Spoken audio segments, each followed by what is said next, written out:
என்ன அப்படி பாக்குற? அம்மா இல்லையா?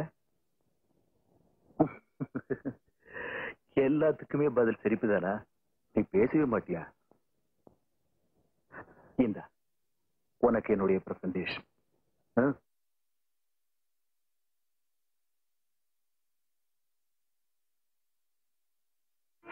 பிரிச்சு பாரு.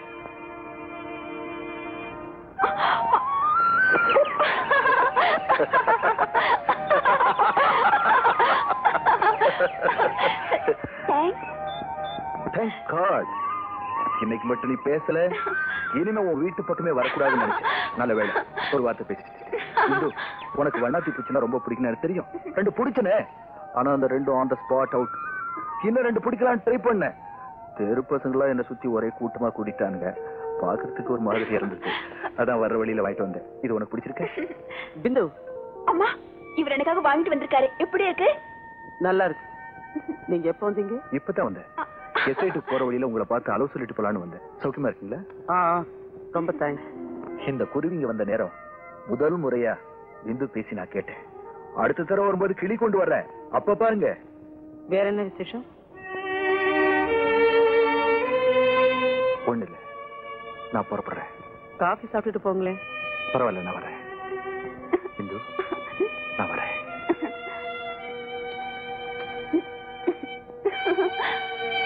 பிந்து, நான் இல்லாதப்ப யாரையும் சேர்க்கக்கூடாதுன்னு எத்தனை தடவை சொல்லியிருக்கேன்.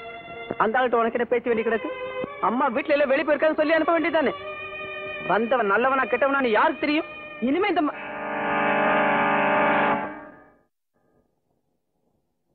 எக்ஸ்கியூஸ் மீ, என் கார் சாவி இங்க விட்டுட்டு போயிட்டேன்.